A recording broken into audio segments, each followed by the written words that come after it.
DiffusionBee now has the option to create your own custom models and merge them together. Picture this shirt being our base model. It's the overall shape that we want.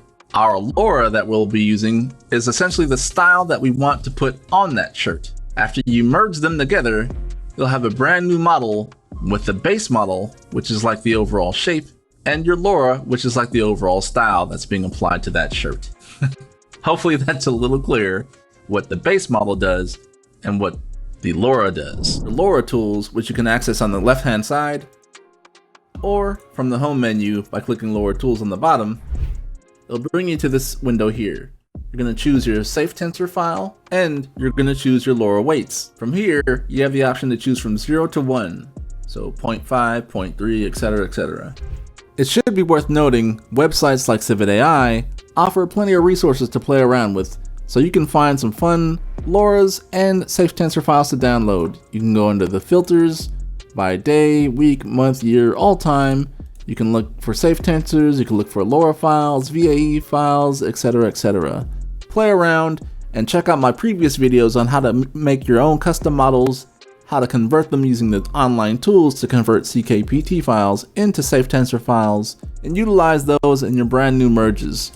While you're at it, be sure to check out my page at Mr. Peabody at CividAI. With that being said, download the models that you like, and let's dive back into DiffusionBee and see how we can continue making our custom models. Label the model that you want to call it, choose an output folder, and press start.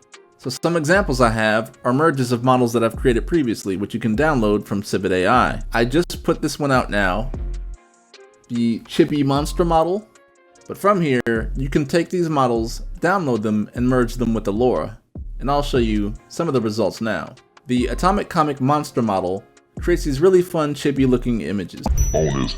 Regardless of the model you're using, without the proper prompts, your images may not turn out so well. So play around with different prompts and art styles, and even artist names, as those will drastically change the outcome of your image. Try out Hayao Miyazaki for Studio Ghibli style, anime, sharp lines, vector art, digital painting, oil painting, indie game, black and white noir, so on and so forth. Again, regardless of the models you're using, without using the proper prompts, your images may not turn out so well. So take some time, try out different negative prompts and regular prompts to see what you can add. Using prompts like atmospheric, volumetric lighting, dark, gloomy, bright, sunny, vivid, colorful. Those will also change how your overall image will look. Try out different camera angles such as a wide shot, close-up, mid-shot. Try out different art styles like anime style, line art, manga, pencil drawing, etc. You can alter the skin by adding things like visible detail, fuzz, hair, wet, shiny, etc. You can alter how metallic objects look by saying, reflective surface, rusty, old, withered, decrepit, etc. like that. So you want to play around with different words and see how that can alter or enhance your overall image. So have fun with proper prompting and play around with some words that you can add. I use that as my base. Next, I chose different styles to use as my LoRA. So back in DiffusionBee, I've created some images using similar seed numbers so you can kind of see the differences in what they'll generate. So I've merged a few different models. I have my pencil merged with the atomic side model. I have my chibi model merged with the calico model, and so on and so forth. And as an example of how you can really create some really fun dynamic merges, I've created a merge between the chibi base model and the lost bear model. Same seed numbers, same settings and everything. And then I have it flipped around with the lost bear as the base model and the chibi style as the LoRA. As you can see, it created vastly different looks, fun textures, and overall fun images. Those are examples of the merge of the lost bear model and the chibi model. And flipping those around for one being the style, one being the base, you can create some really fun stuff. So again, I have the chibi base model, which gives you chibi characteristics, small characters and big heads, and I merged it with the colorful, floating head model that I have also available on Civit AI. So it's a merger of the chibi base and my floating head model, which I will drop by the time this video is out. That model tends to give you fun cartoon looks and characters. And again, I have them flipped around. So I have the chibi as the base and the floating head as the style. Then I have the floating head as the style and chibi as the base. So you can create some really dynamic images and really fun merges with these models.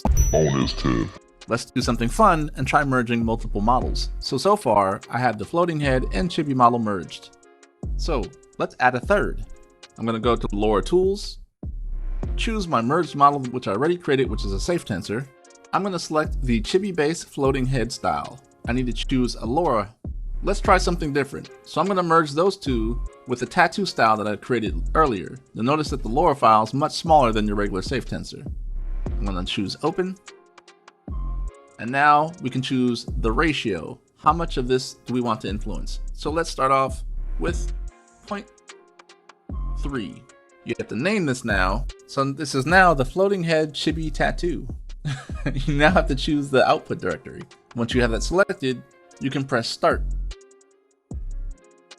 So this doesn't take too long, but it's going to read the LoRA weight, which is our tattoo model, and the one that we merged previously, which is the floating head and the chibi model. So now we're going to technically have 3 different models merged together. Success! Now our models merged together, and we can utilize that. So to import this, we're going to go under our Models tab, Import, select the model that we just created, choose Open. So this might take a little minute for it to import the model. Now our model is fully imported, so we can go back into our text prompt. So I want to remember what the original image looked like, is choose Actions, and then Generate Similar Images, and we'll just stop that generation, but now we have all those settings copied over, and I'm going to switch my model back to the floating head chibi tattoo model now. So I have all the same settings, all the same seed numbers, everything that was in the previous original generation of this, but this is what our merged model. So let's see what this looks like. Now our image is finished generating, and we can compare the original with this brand new model. We can also see the influence already taking place with that tattoo model.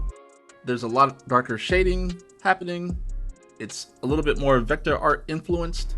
Again, here was the original, which was the floating head model, now merged with the chibi model as well as a tattoo model. So we have 3 models merged into one.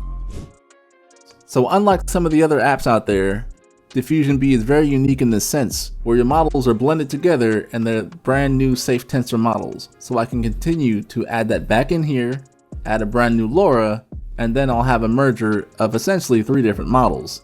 It should be worth noting that not every model and LoRA will be compatible or usable within DiffusionBee just yet. There have been a few bugs reported, but those should be worked out pretty soon.